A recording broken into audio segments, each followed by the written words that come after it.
사사기는 악순환이다 그렇게 얘기를 합니다. 그런 별명이 붙어 있어요. 악순환이다. 물론 하나님의 백성들이 하나님이 구원해 주시면 또 타락하고 구원해 주시면 또 타락해서 타락으로 보면 악순환인데요. 또 반대로 그렇게 타락한 하나님의 백성들을 다시 구원하시고 다시 구원하시는 하나님을 보면 하나님은 그 은혜가 그 사랑이 영원토록 변함이 없다. 그런 것을 우리가 알게 됩니다. 사람이 이렇게 이제 그 성숙해지거나 변화하는 그 과정을 이렇게 살펴보면 강압적으로 해서 사람들이 변하거나 새로워지는 일들은 사실은 거의 없습니다. 물론 그 힘에 의하여서 그렇게 하는 것처럼 보일 수는 있지만 근본적으로 그 마음을 새롭게 하기는 사실은 강압적으로 하면 어려워집니다. 하나님께서 하나님의 백성들에게 이제 사사기에 이제 우리가 계속 나오는데 어떻게 되느냐? 한번 여기 볼까? 1절로부터 보면요. 여호수아가 죽은 후에 이스라엘 자손이 여호와께 여쭈어 이르되 우리 가운데 누가 먼저 올라가서 가나안 족속과 싸우리이까? 여호와께서 이르시되 유다가 올라갈지니라. 보라, 내가 이 땅을 그의 손에 넘겨 주었노라 하시니라. 유다가 그의 형제 시므온에게 이르되 내가 제비 뽑아 얻은 땅에 나와 함께 올라가서 가나안 족속과 싸우자. 그리하면 나도 내게 제비를 뽑아 얻은 땅에 함께 가리라 하니 이에 시므온이 그와 함께 가니라.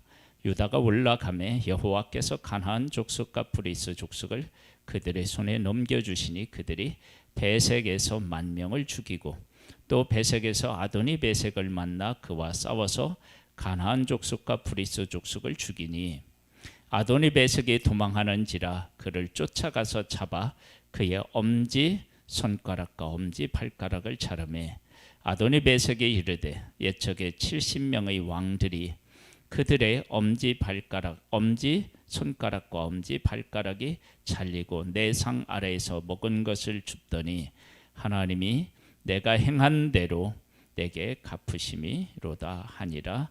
무리가 그를 끌고 예루살렘에 이르렀더니 그가 거기서 죽었더라. 이게 보면 행한 대로 갚으셨다 그렇게 이야기해요. 그러면 약속의 땅을 왜 하나님의 백성이 차지해야 된다라고 하는 말씀을 우리가 나누었는데 다시 우리가 나눈다면 이런 거예요. 지금 약속의 땅에 있는 모든 족속을 하나님이 어떻게 하라고 하냐면 진멸하라고 그랬어요. 진멸이라는 얘기는 하나님의 심판을 받을 수밖에 없는 존재들이다라고 하는 거예요. 그러면 그 약속의 땅에 있는 많은 왕들 그리고 그곳에 살고 있는 백성들이 하나님의 심판을 받아서 멸망할 수밖에 없는 죄인이라는 거예요. 그러면 그런 죄인은 하나님이 하신 일을 듣고도 전혀 변화가 없었죠. 나만이 오로지 하나님의 백성 안으로 돌아오고요. 기브온 사람들이 무서워서 어떻게 화친을 청하죠. 그리고 나서는 하나님의 백성과 대항해요. 즉 하나님이 하신 일을 듣고 또 하나님을 무서워하지 않고 하나님하고 대항한다고요. 그만큼 그들이 하나님하고 관계없는 그리고 하나님을 대적하는 그러한 삶을 살았다라고 하는 것을 그것을 통해서 우리가 알 수 있어요. 그런데 사람은 하나님이 만드신 존재라 하나님의 뜻을 듣고 그 뜻에 순종해야만 복을 누릴 수 있는 존재란 말이에요. 그래서 하나님의 백성들이 약속의 땅을 차지할 때 하나님의 백성들이 어떻게 살았느냐? 그러면 하나님의 말씀에 어떻게 해요? 온전히 순종하고 우리가 이제 여호수아 후반부에서 본 것처럼 하나님의 백성들에게 가장 중요한 건 뭐였어요? 하나님이었어요. 그래서 요단 동쪽으로 얻은 두 지파 반이 건너갈 때도 어떻게 해요? 큰 제단을 쌓는데 왜 제단을 쌓느냐? 우리는 하나님의 백성인데 너희들 아홉 지파 반이 우리를 하나님의 백성이라고 하지 않으면 그러면 우리 진짜 이건 큰일 난다. 그래서 우리는 하나님의 백성이다라고 하는 도장을 찍기 위해서 탑을 쌓아놓은 거예요. 그리고 아홉 지파 반이 두 지파 반에게 그 제단을 쌓은 사람들에게 뭐라고 하느냐면, 야, 요단 동쪽이 너희들이 요단 서쪽을 보고 요단 동쪽이 마음에 안 든다. 요단 서쪽이 더 마음에 든다. 그렇게 혹시 생각되거들랑 요단 동쪽 버리고 와라. 그럼 우리가 분배받은 땅을 나눠주겠다. 그렇게까지 이야기를 해요. 그러니까 이들이 얼마나 하나님 중심으로 살았는지 몰라요. 그렇게 하나님의 말씀에 순종하는 그들이 그 땅을 차지한다는 얘기는 하나님의 통치가 그들을 통해 어떻게 해요? 세상에 펼쳐진다는 거예요. 그래서 그들이 하나님이 약속하신 땅을 차지해야 된다라고 하는 거예요. 하나님께서 그렇게 그들을 약속의 땅에 심어 놓으시고 하나님께서 그들을 이제 다스리시고 통치하시는데, 그런데 이들이 자꾸 범죄하죠. 그래서 이제 하나님이 사사들을 보내는데요. 그런데 여기에서 우리가 이제 성경 전체에 대한 큰 그림을 다시 한번 그려보면 이런 거예요.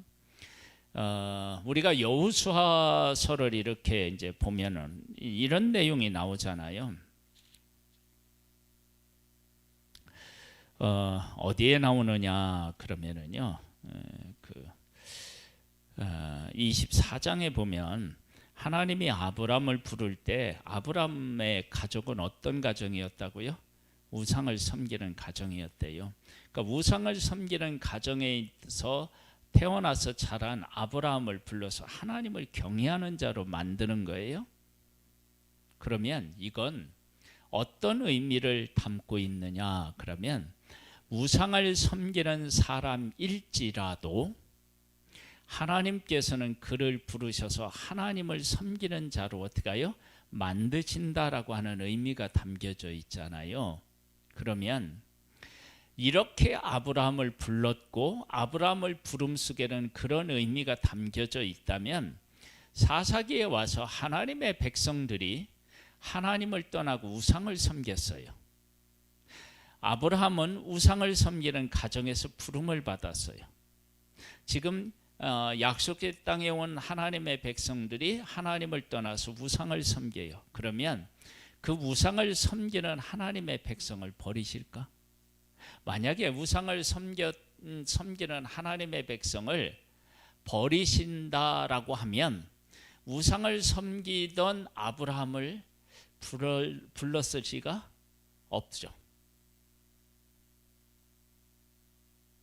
그 다음에 약속의 땅을 하나님께서 그 백성에게 주시고 우상을 섬겼다고 그 백성을 약속의 땅에서 쫓아내실 것 같으면 어떻게 해요?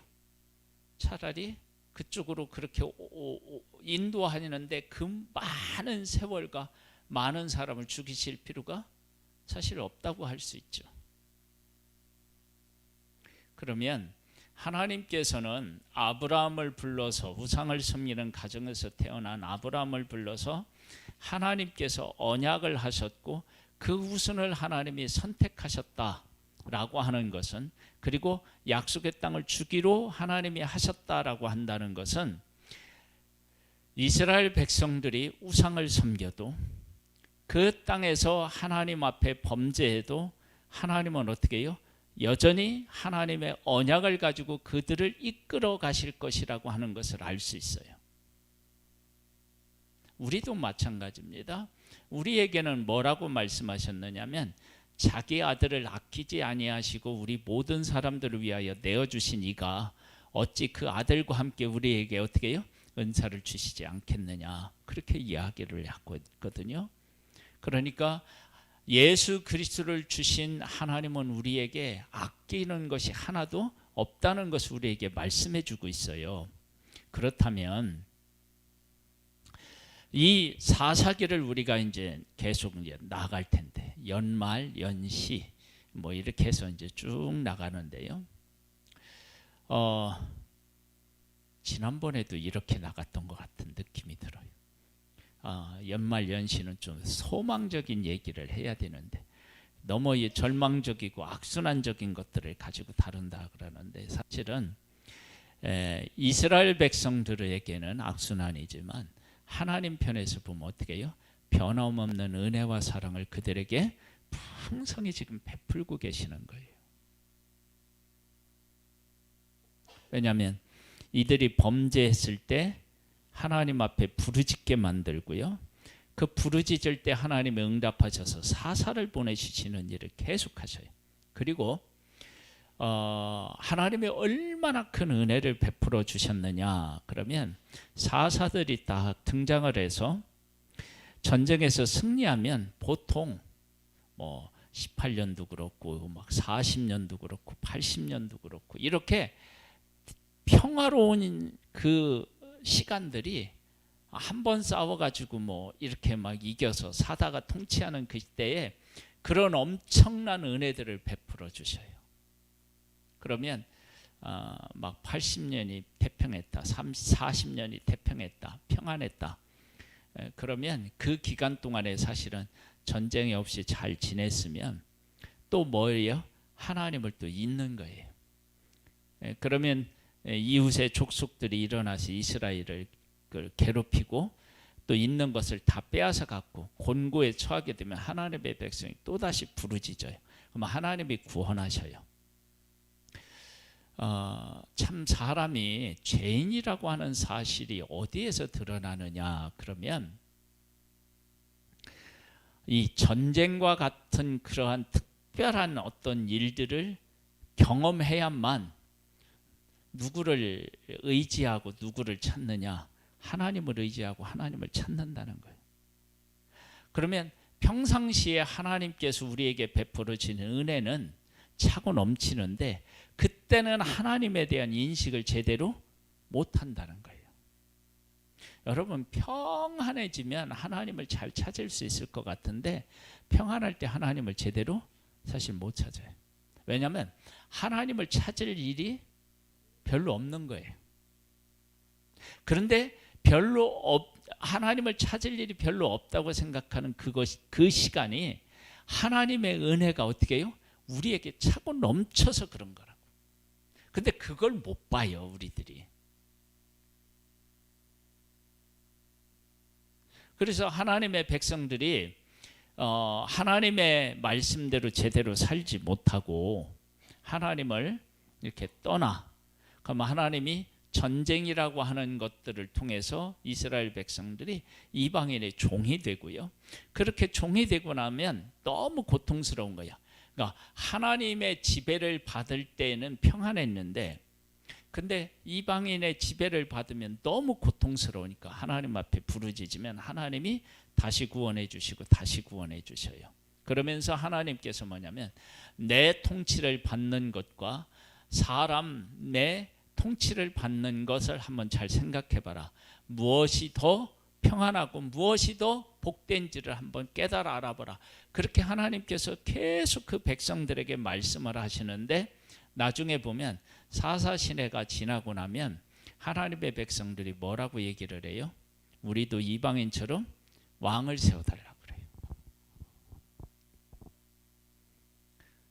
그러니까 하나님의 백성들이 그렇게 반복적으로 잘못하는 가운데에서도 하나님 앞으로 제대로 돌아보지를 못하고 하나님을 몰랐다는 거예요. 여러분, 우리들이 신앙생활을 하는데 제일 무서운 병이 뭐냐면 하나님을 제대로 모르는 거예요. 우리는 하나님을 안다라고 얘기할 수 있는데 아니요, 하나님을 모르는 경우가 너무 많아요. 제가 즐겨 사용하는 예화가 그거잖아요. 그 선생님이 칠판으로 가르쳐 줄 때는 수학 문제를 어떻게 해요?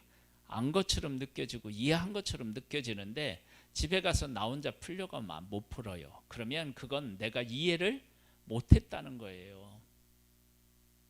그러니까 알고 있다, 이해하고 있다라고 착각한 것이지 모른 거예요. 신앙생활도 그럴 경우가 있단 말이에요.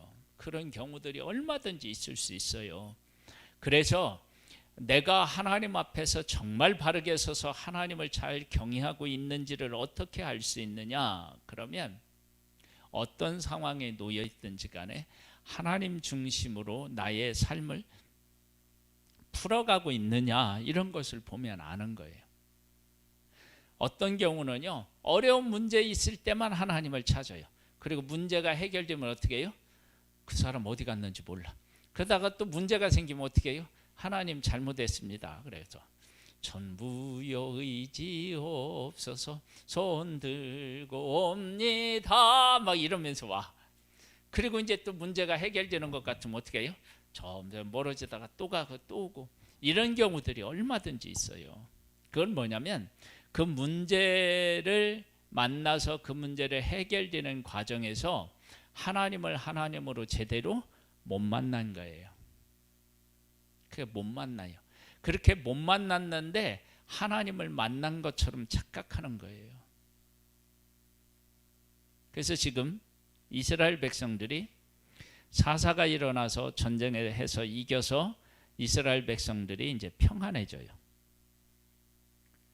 그러면 이스라엘 백성들은 어떤 생각을 할 수 있느냐면, 아, 우리들은 하나님을 잘 섬기고 이제 하나님 앞에 돌아왔으니까 우리가 이제 하나님으로부터 복을 받는 거야, 그런 생각을 할 수 있잖아요. 그런데 사사가 죽고 난 후에는 하나님의 백성이 어떻게 해요? 또 타락하는 것을 보면 하나님을 제대로 사실은 못 만난 거예요. 그래서 신앙생활은요, 잘 믿는 사람이 곁에 있는 것이 복이기도 하고요, 그가 나를 도와주고 함께 신앙생활하는 것이 분명히 복인데, 신앙생활은 어떻게 신앙생활을 해봐야 되느냐면 홀로 신앙생활을 해봐야 돼요.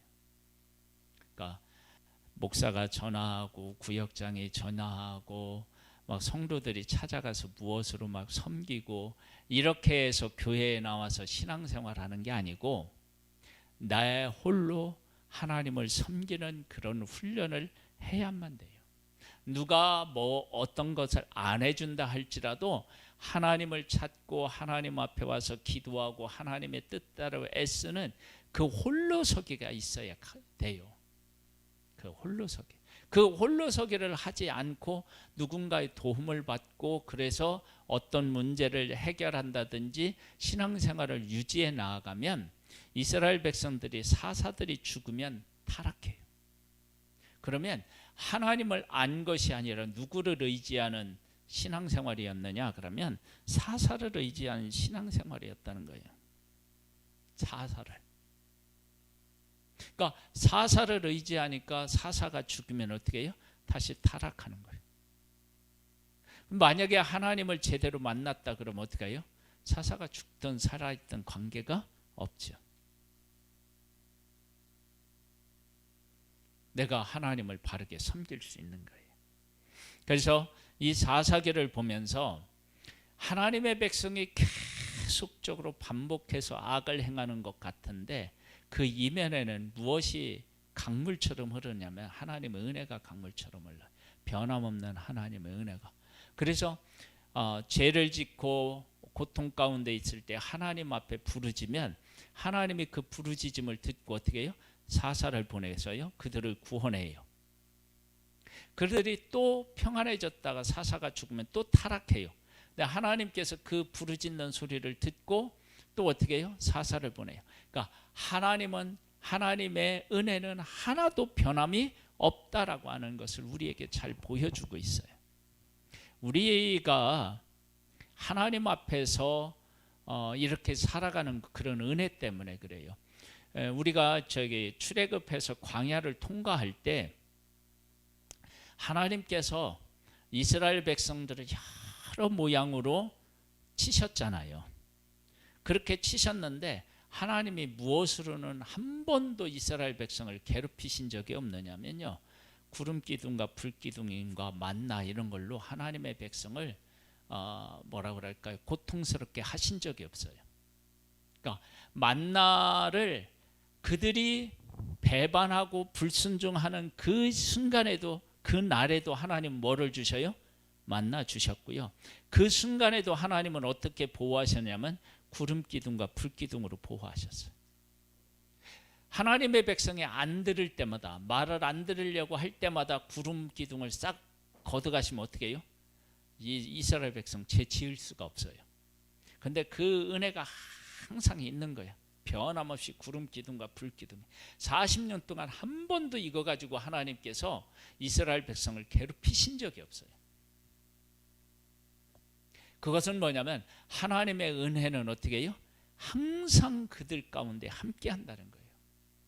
그러니까 그런 것이 광야에서만 그런 것이 아니라 약속의 땅에 들어와서 하나님의 복을 받아 누리지 못하고 타락한 그들에게도 동일한 거예요.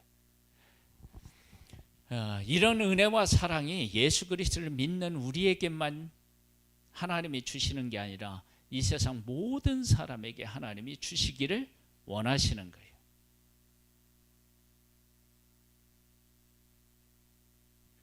그래서 그것을 구약 성경에서는 어디에서 그걸 잘 이야기하죠? 니느웨 성이죠.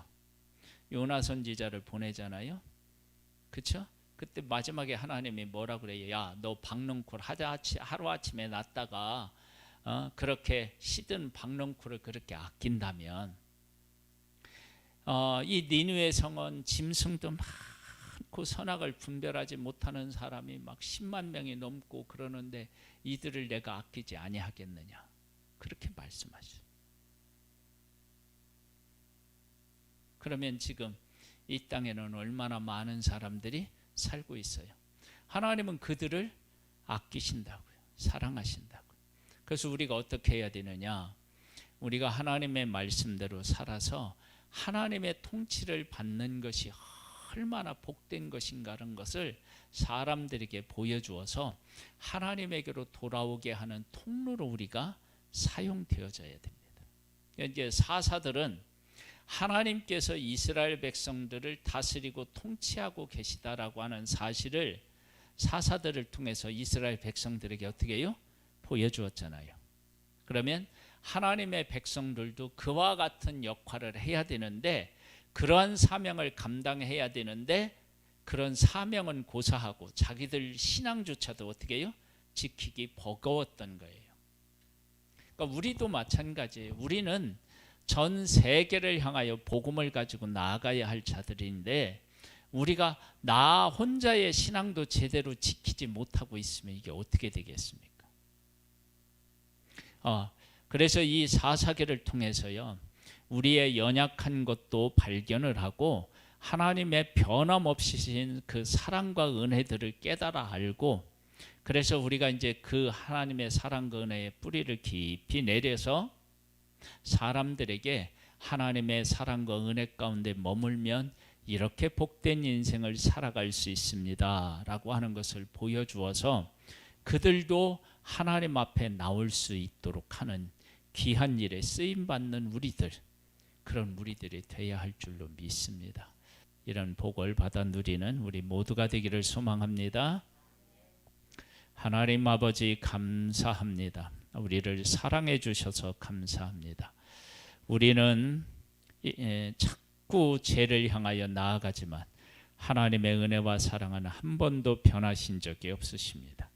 그 은혜와 사랑이 우리를 지금 있게 하셨고, 우리가 그 은혜와 사랑을 세상에 또한 선포해야 할 귀한 사명이 있습니다.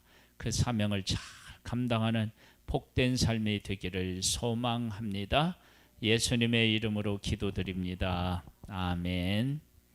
하늘에 계신 우리 아버지여, 이름이 거룩히 여김을 받으시오며 나라에 임하오시며 뜻이 하늘에서 이룬 것 같이 땅에서도 이루어지리이다. 오늘날 우리에게 유할 양식을 주옵시고 우리가 우리에게 죄 지은 자를 사하여 준 것 같이 우리 죄를 사하여 주옵시고 우리를 시험에 들게 하지 마옵시고 다만 악에서 구하옵소서.